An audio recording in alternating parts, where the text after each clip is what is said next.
പ്രിയപ്പെട്ട വിദ്യാർത്ഥികളെ, issues in Indian politics എന്നുള്ള നമ്മുടെ കോർ പേപ്പറിൻ്റെ 4ാമത്തെ മൊഡ്യൂളിലെ 2ാമത്തെ ഭാഗമാണ് നമ്മൾ ഡിസ്കസ് ചെയ്യുന്നത്.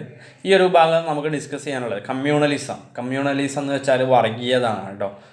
ഈ ഒരു ക്വസ്റ്റ്യനും പലപ്പോഴും എക്സാമിന് വരുമ്പം പലപ്പോഴും പലരും തെറ്റ് ചെയ്താറുണ്ട്.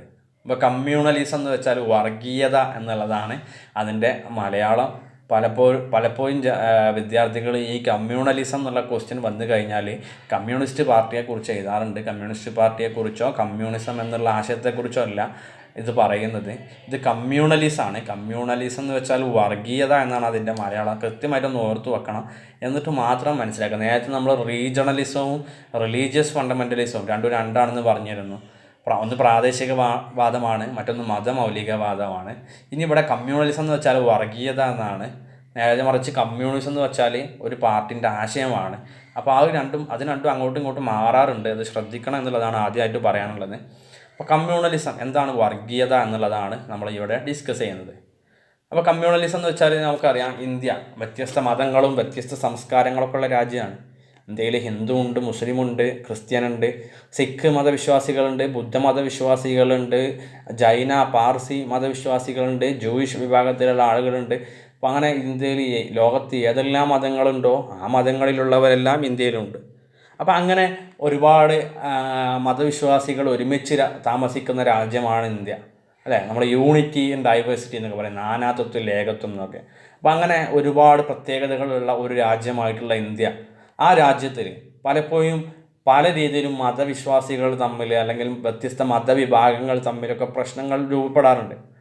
അപ്പോൾ ഈ പ്രശ്നങ്ങൾ ആദ്യ കാലഘട്ടത്തിൽ ഉണ്ടാക്കിയെടുത്തിരുന്നത് നമുക്കറിയാം. പണ്ട് കാലഘട്ടത്തിൽ രാജഭരണം ഉണ്ടായിരുന്ന അവസരത്തിലൊക്കെ ഓരോ രാജാക്കന്മാർ അങ്ങോട്ടും ഇങ്ങോട്ടും ആക്രമിച്ച് കീഴ്പ്പെടുത്തുകയും അധികാരം സ്ഥാപിക്കുകയും ചെയ്തിരുന്നു.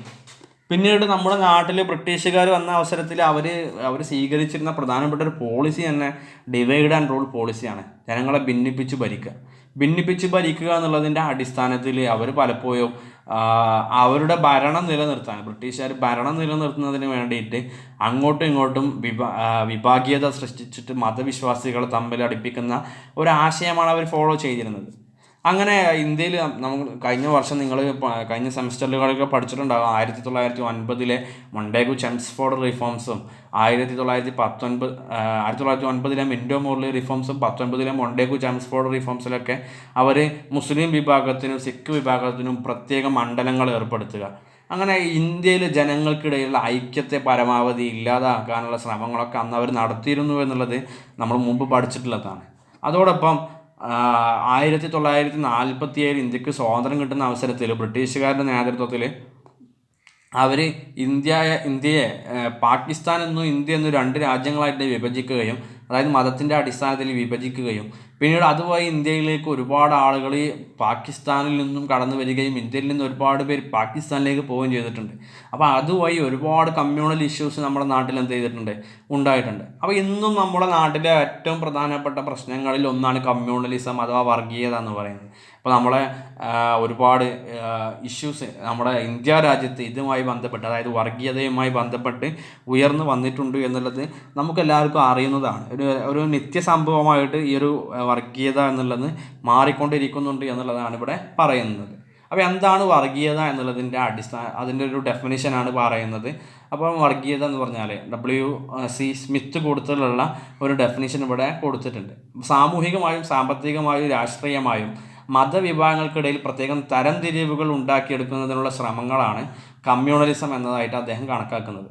അപ്പോൾ നമ്മൾ സാമ്പത്തികമായിട്ട് രാഷ്ട്രീയമായിട്ടും മതവിഭാഗങ്ങൾക്കിടയിൽ അല്ലെങ്കിൽ സാമൂഹികമായിട്ടൊക്കെ മതവിശ്വാസികൾക്കിടയിൽ പ്രത്യേകം തരംതിരിവ് ഉണ്ടാക്കിയെടുക്കുക, അല്ലേ? ഒരു ഞങ്ങൾ ഇന്ന വിഭാഗമാണ്, നിങ്ങൾ അതാണ്, ആ രീതിയിൽ ഞങ്ങളെപ്പോലെയല്ല നിങ്ങൾ ആ രീതിയിലാണ് ജീവിക്കേണ്ടതെന്നൊക്കെ പറഞ്ഞിട്ട് രാഷ്ട്രീയമായിട്ടും സാമൂഹികമായിട്ടും സാമ്പത്തികമായിട്ടൊക്കെ വ്യത്യസ്തങ്ങളായിട്ടുള്ള മതവിഭാഗങ്ങൾക്കിടയിൽ പ്രത്യേകം തരംതിരിവുകൾ ഉണ്ടാക്കിയെടുക്കുന്നതിനുള്ള ശ്രമങ്ങളെയൊക്കെയാണ് നമ്മൾ കമ്മ്യൂണലിസം എന്ന് പറയുന്നത്. ഇനി ജനങ്ങൾക്കിടയിൽ മതപരമായി ഭിന്നിപ്പുണ്ടാക്കുകയും പ്രത്യേകം ഗ്രൂപ്പുകളായി പരസ്പര ശത്രുത നിലനിർത്തുകയും ചെയ്യുന്ന ആശയമാണ് കമ്മ്യൂണലിസം എന്ന് മൊയിൻ ഷാക്കിർ എന്ത് ചെയ്തിട്ടുണ്ട്, അഭിപ്രായപ്പെട്ടിട്ടുണ്ട്. ഓക്കെ, അതിൽ മോയിൻ ഷാക്കിറിൻ്റെ അഭിപ്രായം കൊടുത്തിട്ടുണ്ട്. അവിടെ കമ്മ്യൂണിസം എന്നാണ്, കമ്മ്യൂണിസം ഇല്ല കമ്മ്യൂണലിസം എന്നാണ് കേട്ടോ. അതൊന്ന് മാറ്റി വായിക്കണം എന്നുള്ള ഒരു അഭ്യർത്ഥന ഉണ്ട്.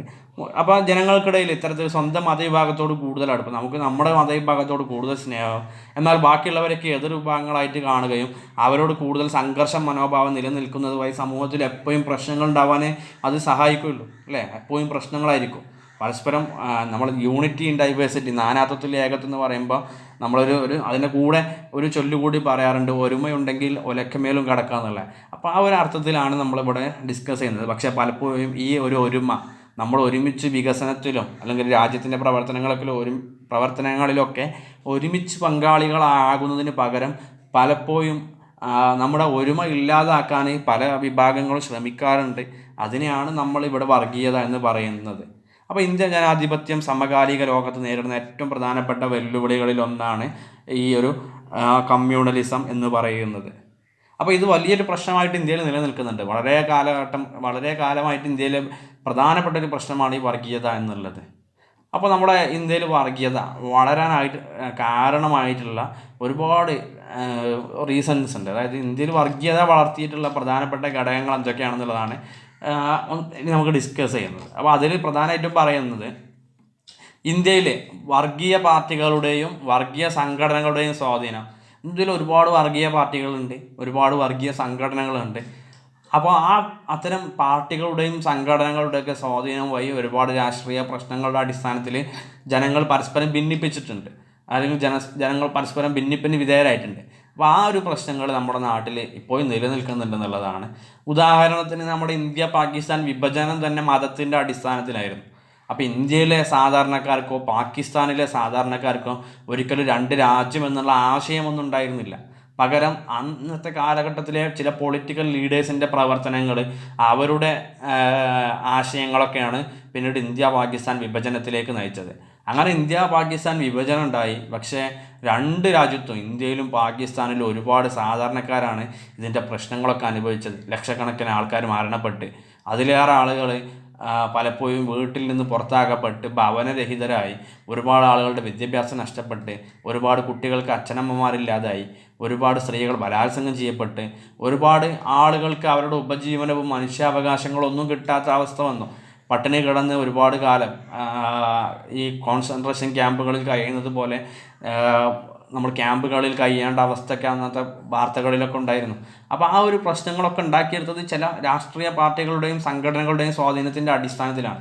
ഇനി പലപ്പോഴും വർഗീയത ഉണ്ടാക്കുന്നത് മറ്റൊരു പ്രധാനപ്പെട്ട റീസണാണ് രാഷ്ട്രീയ പാർട്ടികളുടെ പ്രീണന നയങ്ങൾ. ഏതെങ്കിലും ഒരു മതവിഭാഗത്തെ പ്രീണിപ്പിച്ചിട്ട് മറ്റുള്ളവരൊക്കെ ശത്രുക്കളാക്കി മാറ്റാനുള്ള ശ്രമങ്ങളൊക്കെ പലപ്പോഴും രാഷ്ട്രീയ പാർട്ടികൾ നടത്തിയിരുന്നു.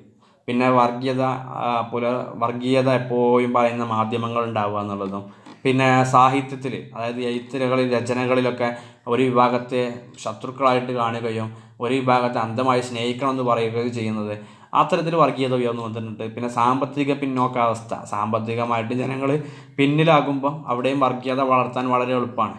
പിന്നെ വിഘടനവാദം, മുസ്ലിങ്ങൾക്കിടയിൽ വിഘടനവാദം, ഹിന്ദു ദേശീയത, അതൊക്കെ പ്രധാനപ്പെട്ട പ്രശ്നങ്ങളായിട്ട് ഇന്നും നിലനിൽക്കുന്നുണ്ട് എന്നുള്ളതാണ് പറയുന്നത്. അപ്പോൾ അങ്ങനെ വലിയ രീതിയിലുള്ള പ്രശ്നങ്ങൾ നിലനിൽക്കുന്നുണ്ട്. ഉദാഹരണത്തിന് കാശ്മീരിൻ്റെ പേരിൽ, അല്ലെങ്കിൽ പഞ്ചാബിൽ സിഖുകാർക്ക് പ്രത്യേക രാജ്യം വേണമെന്നുള്ള രീതിയിൽ, അങ്ങനെ പലയിടത്തും മതത്തിൻ്റെ അടിസ്ഥാനത്തിൽ പലപ്പോഴും പ്രശ്നങ്ങൾ ഉയർന്നു വരാറുണ്ടെന്നുള്ളതാണ്. ഇപ്പോൾ നമ്മുടെ നാട്ടിൽ തന്നെ പല രീതിയിലുള്ള പ്രശ്നങ്ങൾ ഉയർന്നു വരാറുണ്ട്. ഏതെങ്കിലും ഒരു വിഷയത്തിൽ എല്ലാ വ്യത്യസ്ത മതവിഭാഗങ്ങളെ ഒരേപോലെ കാണാൻ കഴിയാതെ പലരെയും അങ്ങോട്ടും ഇങ്ങോട്ടും ശത്രുക്കളാക്കി മാറ്റുന്നൊരു പ്രവണതയൊക്കെ ഉണ്ട്.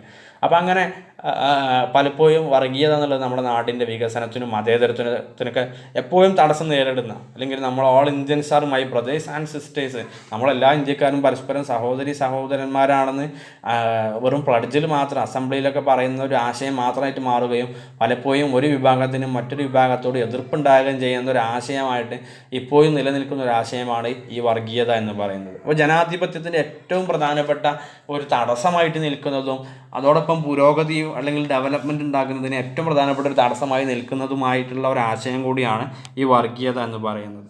അപ്പോൾ നമ്മളിവിടെ അടുത്തതായിട്ട് ഡിസ്കസ് ചെയ്യുന്നത് റിലീജിയസ് ഫണ്ടമെൻ്റലിസം. അതായത് ഈ വർഗീയതയോടൊപ്പം നമുക്ക് ഡിസ്കസ് ചെയ്യാനുള്ള ഒരു ആശയം തന്നെയാണ് ഈ റിലീജിയസ് ഫണ്ടമെൻ്റലിസം എന്ന് പറയുന്നത്. മതമൗലികവാദം, മതത്തിൻ്റെ അടിസ്ഥാനത്തിൽ നമ്മുടെ നാട്ടിൽ നമ്മൾ മാത്രം മതി, ബാക്കിയുള്ളവരൊന്നും വേണ്ട, അല്ലെങ്കിൽ നമ്മുടേതാണ് യഥാർത്ഥം എന്നുള്ള രീതിയിൽ ഒരുപാട് ഇഷ്യൂസ് നിലനിൽക്കുന്നുണ്ട്.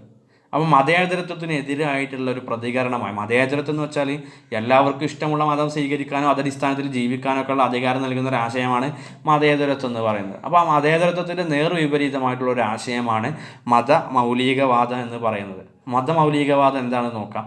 അപ്പം വേദഗ്രന്ഥങ്ങളുടെ വ്യാഖ്യാനവും അത് തങ്ങളുടെ കൂട്ടവും പുറത്തുള്ളവരുടെ കൂട്ടവും തമ്മിലുള്ള വേർതിരിവ്, അതിനൊക്കെ വിളിക്കുന്ന പേരാണ്. അതായത് നമ്മൾ ഇന്ന മതവിശ്വാസികളാണ്, അവർ മറ്റൊരു മതവിശ്വാസികളാണ്, അവരെ നമ്മൾ എതിർക്കണം എന്നൊക്കെ പറയുന്ന, അല്ലെങ്കിൽ നമ്മൾ നമ്മുടെ ആശയങ്ങൾക്ക് കൂടുതൽ എപ്പോഴും പ്രാധാന്യം നൽകണം എന്നുള്ള ഒരാശയം മുന്നോട്ട് വെക്കുന്നതിനെയാണ് മതമൗലികവാദം അഥവാ റിലീജിയസ് ഫണ്ടമെൻ്റലിസം എന്നുള്ള ഒരാശയം പറയുന്നത്. അപ്പോൾ റിലീജിയസ് ഫണ്ടമെൻ്റലിസം എന്ന് വെച്ചാൽ, മതമൗലികവാദം എന്ന് വെച്ചാൽ അമിതമായിട്ട് നമ്മുടെ മതത്തോട് സ്നേഹം തോന്നുകയും ബാക്കിയുള്ള മതങ്ങളോടൊക്കെ എതിർപ്പ് തോന്നുകയും ചെയ്യുന്ന ഒരവസ്ഥയാണ്.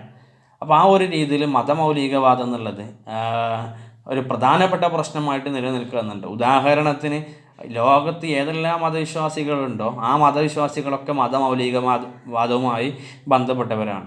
അപ്പോൾ അങ്ങനെ ഇനി ഈ മതവിശ്വാസികൾക്കിടയിലൊക്കെ മതമൗലികവാദം നിലനിൽക്കുന്നുണ്ട് പലപ്പോഴും. എന്നാൽ എല്ലാ വിശ്വാസികളും അങ്ങനെയാണെന്നല്ല, പകരം പലപ്പോഴും രാഷ്ട്രീയപരമായ നേട്ടം ഉണ്ടാക്കുന്നതിന് വേണ്ടിയിട്ടും കൂടുതൽ വോട്ട് കിട്ടാൻ വേണ്ടിയിട്ടൊക്കെ പലപ്പോഴും ഈ പൊളിറ്റിക്കൽ ലീഡേഴ്സ് പലപ്പോഴും എന്ത് ചെയ്യാറുണ്ട്, ഈ മതമൗലികവാദം എന്നുള്ള ആശയങ്ങളൊക്കെ ഉപയോഗിക്കാറുണ്ട്.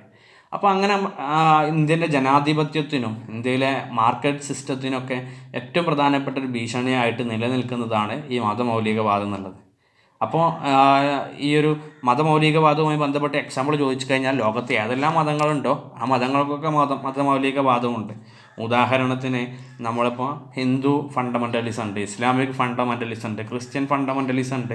അങ്ങനെ ലോകത്ത് ഏതെല്ലാം മതവിശ്വാസികളുണ്ടോ ആ മതവിശ്വാസികൾക്കൊക്കെ ഈ ഫണ്ടമെൻ്റലിസ്റ്റ് ആശയങ്ങളുണ്ട്. അപ്പോൾ മതമൗലികവാദത്തിന് പ്രധാനപ്പെട്ട ലക്ഷ്യങ്ങൾ എന്തൊക്കെയാണെന്നുള്ളതാണ്. അപ്പം മാധ്യമങ്ങളിലൂടെയും രാഷ്ട്രീയ സ്വാധീനത്തിലൂടെയും രാഷ്ട്രീയ അജണ്ടകളെ സ്വാധീനിക്കാനോ ജനങ്ങൾക്കിടയിൽ പരസ്പരം ഭിന്നിപ്പുണ്ടാക്കിയിട്ട് അതിലൂടെ അധികാരം നേടിയെടുക്കാനൊക്കെ ഈ മതമൗലികവാദികൾ പലപ്പോഴും എന്ത് ചെയ്യാറുണ്ട്, ലക്ഷ്യം വെക്കാറുണ്ട് എന്നുള്ളതാണ്. അപ്പം മതേതരത്വത്തെയും ജനാധിപത്യത്തെയും ഭീഷണിപ്പെടുത്തുന്ന ഒരു പ്രധാനപ്പെട്ട ഒരു ആശയമായിട്ടും ഈ മതമൗലികവാദം മാറുന്നുണ്ട് എന്നുള്ളതാണ്. അപ്പോൾ ഇന്ത്യയിൽ ഒരുപാട് മതമൗലികവാദവുമായി ബന്ധപ്പെട്ട എക്സാമ്പിളുണ്ട്. ഇന്ത്യയിൽ ക്രിസ്ത്യാനികൾക്കെതിരായിട്ടുള്ള ഹിന്ദുമത ആക്രമണമുണ്ട്, ഇസ്ലാമിനെതിരായിട്ടുള്ള ഹിന്ദുമത ആക്രമണമുണ്ട്, ഭീകരവാദ പ്രവർത്തനങ്ങളുണ്ട്, പിന്നെ കാശ്മീർ, ഗുജറാത്ത്, പഞ്ചാബ് എന്നിവിടങ്ങളിൽ ആഭ്യന്തര സംഘർഷങ്ങളുണ്ട് മതവിശ്വാസികൾക്കിടയിലൊക്കെ. ഈ സംഘർഷങ്ങൾ പലപ്പോഴും മതത്തിൻ്റെ അടിസ്ഥാനത്തിലും സംസ്കാരത്തിൻ്റെ അടിസ്ഥാനത്തിലൊക്കെ ആയി വരുമ്പോൾ എപ്പോഴും അത് മതമൗലികവാദം എന്നുള്ള രീതിയിലാണ് എന്ത് ചെയ്യുന്നത്, പരിഗണിക്കുന്നത്.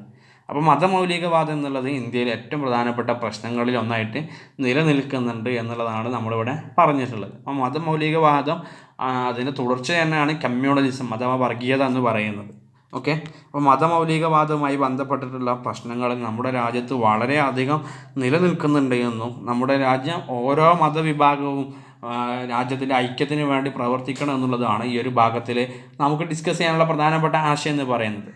അപ്പം നമ്മുടെ ഐക്യത്തിനും നമ്മുടെ നാടിൻ്റെ വികസനത്തിനും നമ്മുടെ നാടിൻ്റെ ഒത്തൊരുമ ഇൻ്റഗ്രിറ്റിക്കൊക്കെ എതിരായിട്ട് നിലനിൽക്കുന്ന ഒരു ആശയമാണ് മതമൗലികവാദം എന്നുള്ളത്.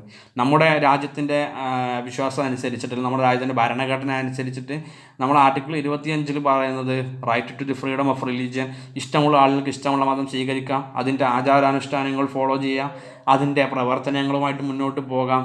ദെൻ അവിടെ എല്ലാവർക്കും ഇഷ്ടമുള്ള മതം സ്വീകരിക്കാനുള്ള അധികാരം നൽകുന്നുണ്ട്. ആ മതവിശ്വാസം എന്നുള്ളത് പലപ്പോഴും പക്ഷേ പ്രശ്നങ്ങൾക്ക് കാരണമാകാറുള്ളത് ഇതേപോലെ പല പ്രവർത്തനങ്ങളുടെ അടിസ്ഥാനത്തിൽ ജനങ്ങൾക്കിടയിൽ ഭിന്നിപ്പുണ്ടാക്കുമ്പോഴാണ്. അപ്പോൾ അതില്ലാതെ കൃത്യമായിട്ട് നിലനിൽക്കുക എന്ന് പറയുന്നത് നമ്മുടെ രാജ്യത്തെ സംബന്ധിച്ചിടത്തോളം അത്യാവശ്യമാണ്. മതമൗലികവാദം എന്നുള്ളത് നമ്മുടെ രാജ്യത്തിൻ്റെ പ്രധാനപ്പെട്ട നമ്മുടെ ജനാധിപത്യത്തിലും വികസനത്തിനും ഒരു തടസ്സമായിട്ട് നിൽക്കുന്ന ഒരാശയമാണ് എന്നുള്ളതാണ് ഇവിടെ പറയുന്നത്. Okay, thank you.